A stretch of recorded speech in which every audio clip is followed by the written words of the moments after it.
Nutshell, affluenza means first world problems, and it is vastly believed that the privileged class really doesn't have real problems, but to them they're real.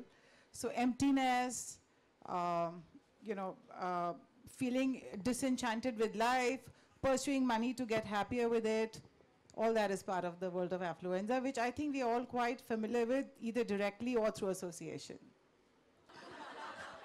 God, this was the easy question. Oh, there are tougher ones. No, firstly, congratulations, Shunali, and this is truly an honor for me to kind of, introduce your book and launch your book. I absolutely was grabbed by the title when I first read it. I just thought I had to read it. It had me written all over that cover for some reason. When you talk about my films and affluenza, well, that's been a criticism that I've, combated all my entire career, because everyone says, that he makes films about first world problems, and, like the fact that Ranbir Kapoor has a private plane, his heart shouldn't be broken at all. So apparently, if you're wealthy, you're not allowed to have any pain. I have, because I was raised in a certain atmosphere, and there was also an aspiration that was attached to my way of thinking. So I always thought cinema was meant to be larger than life and, create set pieces or create characters that were aspirational. Somewhere down the line, of course, cinema syntax changed, and I have to kind of adapt to that to make sure that our characters are more rooted and more real, and they don't seem so flighty like many of my characters have. So I've been accused of affluenza, but having said that, I'm proud of just the fact that I won't what do I say? I won't apologize for the films having made, but I think I may have to tweak the levels of affluenza in the future. The lady who's married must answer that question, smart. because marriage is unfortunately not part of my roster in life. No, but love must be. We'll be talking about that. Let's see. I think, why don't I read a little excerpt from the book to set a tone for what marriage is according to affluenza, and what marriage is in this so-called wealthy class of society that, I keep getting asked by the media, why have you chosen to write about the 1% of the upper crust of Bombay? But I mean, that's what you see around you, and it's easy to, it's familiar. I mean, we don't think of it as upper crust as such, but we think of it as people with lives and problems. So I'll read a quick excerpt. For those of you who haven't read the book, will then have an idea of what it is about. And I need my reading glasses. I mean, firstly, to just, you brought up infidelity earlier, and I actually made a film on the topic in 2006, which was 13 years ago, and I remember it was like, it had met with so many polarized responses, and it was very traumatizing for me, because I came out of Kabhi Khushi Kabhi Gum, which was all about loving your parents, and this was all about leaving your wife. So it was a kind of a digression from what I had done, and I still remember the night that the film had actually paid previews of, and I went to IMAX Vadala, and I was standing there, and I was standing there very nervous, and there was a scene where the lead characters Shah Rukh and Rani check into the hotel, for extramarital fun, and there was a very traditional looking couple sitting in the audience, and I was sitting right behind them, and the wife looked very traumatized when that happened, and the husband just tapped her and said, "Don't worry, it's a dream sequence." And when he realized that, no, this was a legit situation, it was not a dream sequence, they looked at each other angrily for some reason, and then got up and left. And when I stormed out of that, because I was so nervous, I saw a lady crying, like a young girl weeping by a pillar.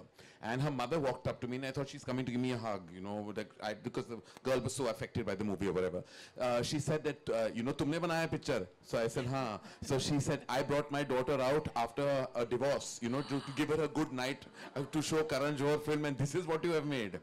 So then I realized that actually we do brush the phenomena of infidelity as rampant as it is around us. Like I was told, you've endorsed infidelity with that film, but I'm like, you cannot endorse something that's already sold out. It's rampant, it's around us, you can choose to believe it or not, that's up to you. If you're going to brush it under the carpet, it's your carpet, you deal with it. Because let me tell you, everyone around us is a subject of this phenomena, either in it, going through it, suffering from it, recovering from it, or indulging in it. It is happening. It's Or there. know someone that it's happening to. Oh, sorry? Or at least Oh, know definitely know somebody. someone. How Yeah. could you not know someone who's having an affair? You have to know them. And I'm not saying that it's the right or the wrong thing. These are human reactions. I mean, these are human emotions, and they are out there. When you talk about what you asked about the double standards, so there is a certain level of hypocrisy that surrounds us. And I find, if you ask me, I find that hypocrisy very high in the highest levels of society. It's very surprising. You would think that intellectuals, affluent, educated men and women would actually have a broad mind to so many things. And you'll be surprised that that's not true. You know, sometimes I wonder what they do with their degrees and what they do with all their achievements and what they do with their international achievements when they cannot accept simple facts that sometimes love doesn't come with an age, love doesn't come with a sex, love doesn't come with any criteria but love. And you've got to accept it for what it is. And I just believe that we are, sometimes the affluenza and the affluent society can be much more hypocritical than people of lesser income in our land and our country. Yeah, well said, I think. Very well said. Yeah. And I loved your movie, by the way. That film, I told you even at that time. Yeah. That's the third reason I had you here. Oh, that's the third reason. It was skank. Well, Divya, I want to say something here. I think that the inherent problem is with society not wanting women in desire to be to be used in the same sentence, okay? So the fact that a woman will look outside of marriage, whatever her circumstances be, it will be discouraged because it's somewhere acknowledging that she is an individual with desires. So a male desire is respected. You know, men get bored easily, a man wants an outlet, come on, blah, blah, blah, blah, blah. The physiognomy of a man is like that. But with women, we have to actually just basically overlook anything except the traditional role, which is the patriarchal role enforced upon us, to be there only to please the man who has chosen to take care of us for the rest of his life. So that's... So, you know, I think there's this whole wave of misunderstood feminism which says that you can have it all today. Do you want some water, something to drink? Okay. You can have it all today. So you can lean in, like Sheryl Sandberg said, at work. You can have the perfect marriage. You can have the best bodies. Your derriere can look like Beyonce's and your thighs can look like Kim Kardashian and so on and so forth. But I think by accepting this, we are actually making it harder for ourselves. This is, again, we can't really have it all. Let's just face it and give, either make the most of what we can give our best to. Because when you give too many hours at work, you realize your kids are neglected. And when you give too much time at home, the way it happens with Natasha, you realize that your own identity is now subsumed in your role as a wife and a mother. And I don't know how it's working out for Karan as a parent and a career man and everything. How is it working out for you? No, but it's not easy. I have to say, there is a balance. That, like, to answer your question, that there's no such thing as having it all. Because that's a point that's very subjective. I mean, there is like, what is all to me may not be all to you. And, so it's like, there's no, and I think it's very boring to even say, I've never met a single person, if I was to hire you, and very rarely you'll find a person, I'm very happy. You don't hear that.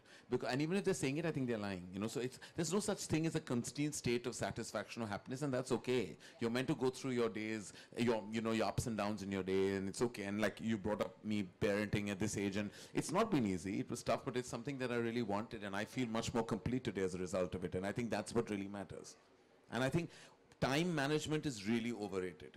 It's really overrated. I think 24 hours are like a lot for you to do, a lot to sleep, to exercise, to love, to work, to do everything. There's a lot of time. I also believe that it's important to surround yourself with the kind of people that can make you a better person.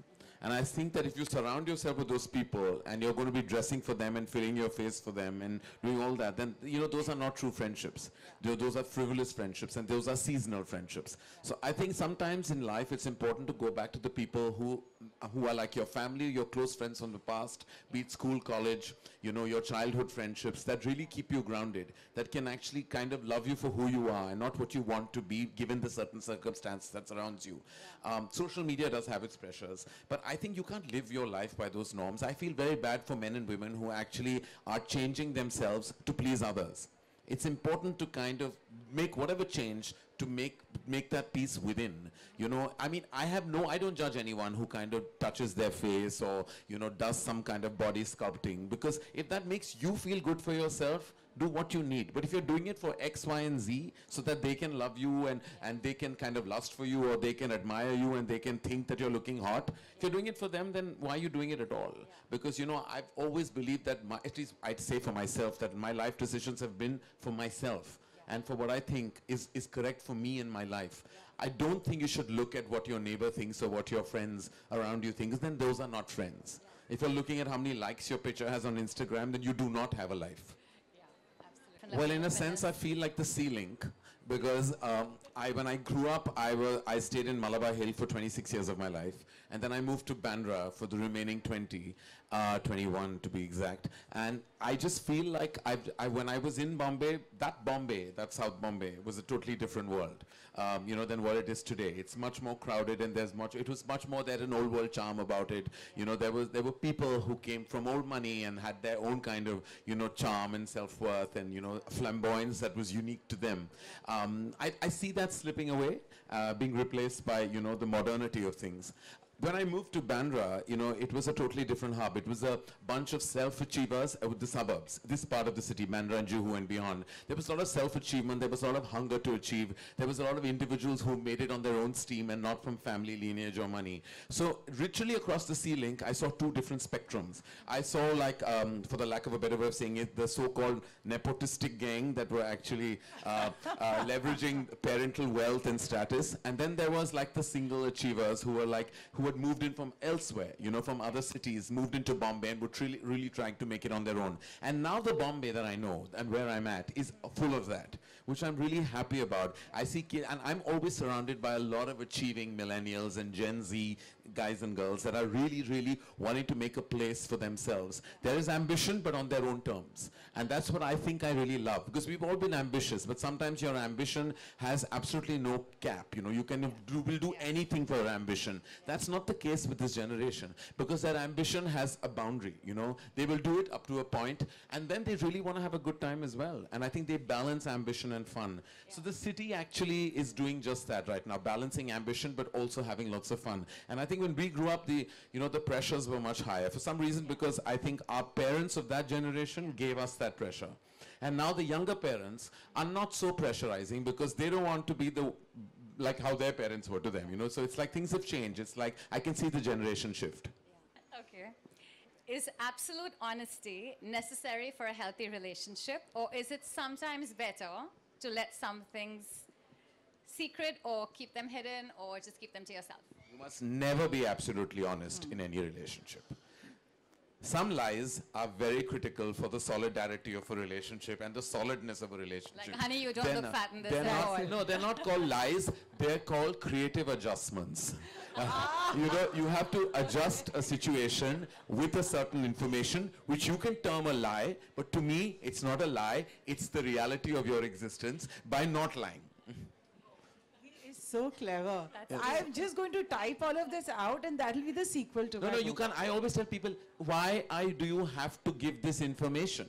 If you did something that was incorrect, why are you lumbering your partner with that stress? If he or she doesn't need to know this, then do not tell them. Why then lie? Say, yes, it was lovely, missed you, thought of you, did nothing, slept early. It's okay. If it's a one-off thing, you went out partying, you had some flirty fun, but nothing really happened. Why do you want to give all that information that's going to make your partners think of all the things that you may have done which you didn't do? So just lie. Just lie. I do that with my mom all the time. She's the only partnership I have right now. She's always thinking I'm at work post 9:30 or 10, because, you know, she feels bad when I stay away late because she thinks my health will suffer. I'm like, I was working till late and I was not doing any such thing. I lie all the time. You know, my mom is in the front row, so thanks very much for that. That's okay. I mean, sometimes you have to lie to mothers, because mothers, let me tell you, if you tell them the truth all the time, they will hold it against you. That's true. You lie to mothers and lovers all the time. That's a lovely quote. Do you want to answer that as well, or you're Forgot just the letting question. him win? No, I'm letting him win. Better to be honest or lie, that's the question. So there are some inconvenient truths, right? Like if there are some inconvenient truths. If you say, darling, do you find me boring? And the guy says, yeah, actually you're boring. Then, I mean, you don't want to hear that. And it's not going to, you can't go to bed on that, right? So I think there are some inconvenient truths that you need to mask. Emotional cheating. Physical cheating you could even do if you have a thought in your head. that considered physical cheating? That is also physical cheating. If you're getting erotic thoughts in your head, that's also cheating. You know, so, you know. Every man in this room is having a So scene that- with that's Sunny what I Leone believe, as that- we speak. So acting on it, acting on that thought, and if it's just physical, that is something that you must discuss. That's what I was talking about. Emotional cheating is a larger problem. That means there is a problem in the relationship itself. Right. If there is emotional cheating, then there's a major issue in your relationship, and that must hit you hard. Physical cheating, you don't know what to do. It's okay, now to each his own. Now one can't be like entirely like sad, like, you know, pretend like, you know, like it's not happening around us and that your life is a perfect, you know, detergent, which is all clean and clear. It's not like that. Got it. Favorite scene in the scene in the book is there's a big party scene where a lot of drama happens. You've read the book, so that is my favorite scene because it's quite unexpected. And a character that I was rooting for, I was rooting for the very misunderstood Trisha, who is having an affair and who then, you know, we paint a woman with the same brush and say, she's a horrible person, she's this, she's that. And so I wanted to show that you can be a person who will cheat, but you can still be a good friend to your friends or maybe a good mother, because I didn't want to judge her. Of course, my favorite character is Natasha, who's the protagonist, who is judging her as we speak. But, you know, women have many nuances and layers, and I wanted to go beyond that and not brush them with the same stroke and place every blame at their door. I think that the role of morality again is subjective, you know. I think that you have to, as I said, when there is an extramarital relationship that may surround you, and if you deem it immoral immediately, you might be quick to kind of make that decision, because it's important to understand why that step was taken by him or by her. So to completely say that infidelity equals immorality is not something that I think I endorse or is something that I propagate as a phenomena where you talk about it, because I think that you have to understand the emotional wealth of what happened in that circumstance, and each circumstance is different from the other. And whether you talk about a sickness in society and whether it's, you know, well, I think, again, these are very drastic situations and these are drastic reactions. You know, I think that nothing that is an emotionally intense situation in a couple's life or in a family's life can ever kind of mar or jar the health of our society. Emotions can always just actually add to our society. They can never really kind of, you know, do anything to harm it. So I think by thinking like that, you're kind of regressing in terms of thought and practice, and I hope it's not done.